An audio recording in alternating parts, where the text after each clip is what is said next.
Doctor Manik Saha 2.0 সুশাসনে ফিকে হয়ে যাচ্ছে সবকা সাথ সবকা বিকাশ সবকা বিশ্বাস। আমলাতন্ত্রের কুবুদ্ধির জেরে সরকারি বহু উন্নয়নের ফাইল চাপা পড়ে আছে। শিক্ষা দপ্তরে নিয়মিত শিক্ষকদের মহামান্য আদালতের রায় অনুযায়ী তাদের নিয়মিত করার নির্দেশ দিলেও ডক্টর মানিক সাহার সরকার টাল বাহানার মধ্যে দিয়ে চলছে।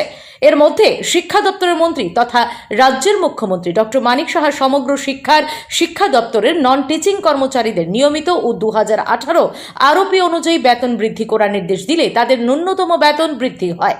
শিক্ষা দপ্তরের বড় বড় গুটি কয়েক আমলারা নিজেদের বেতন বৃদ্ধি করে স্বার্থ সিদ্ধি করে ফেলেছে। যখন ত্রিপুরা সরকার সপ্তম পে কমিশন পার হয়ে অষ্টমের পথে হাঁটার পরিকল্পনা নিয়ে নিচ্ছে, কিন্তু সমগ্র শিক্ষার অর্থাৎ সর্বশিক্ষার শিক্ষক কর্মচারীদের বেতন বৃদ্ধি হয়নি। কিন্তু এর থেকে বড় বিষয় হলো সমগ্র শিক্ষার অর্থাৎ সর্বশিক্ষায় স্কিমে গ্রুপ ডি ও ওয়াটার ক্যারিয়ারের কর্মীদের বেতন বৃদ্ধি না করে বরং বঞ্চিত রাখলেন। তাদের ভাগ্যে জুটল না 1 টাকাও। এমনকি সর্বশিক্ষার আমলাতন্ত্ররা যে স্কিম বানিয়েছে তাতে আগামী কয়েক বছরও বেতন বৃদ্ধি হবে না গ্রুপ ডি ও ওয়াটার ক্যারিয়ার কর্মীদের। সারা রাজ্য গ্রুপ ডি ও ওয়াটার ক্যারিয়ার কর্মীরা হাতে গোনা 40 থেকে 45 জন হবে। একমাত্র আমলাতন্ত্ররা চায় না গ্রুপ ডি ও ওয়াটার ক্যারিয়ার কর্মীদের বেতন বৃদ্ধি হোক, কারণ গরিব লোকের চামড়ার চাকায় বড় লোকরাই তো চড়ে। ওয়াটার ক্যারিয়ার ও গ্রুপ ডি কর্মীরা সারাদিন অক্লান্ত পরিশ্রম করেও জুটল শুধু হতাশ আর হতাশ। আসলে ডক্টর মানিক সাহার 2.0 সুশাসনকে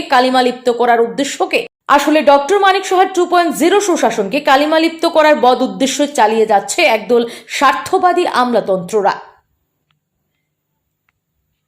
ব্যুরো রিপোর্ট, নিউজ অনুসন্ধান।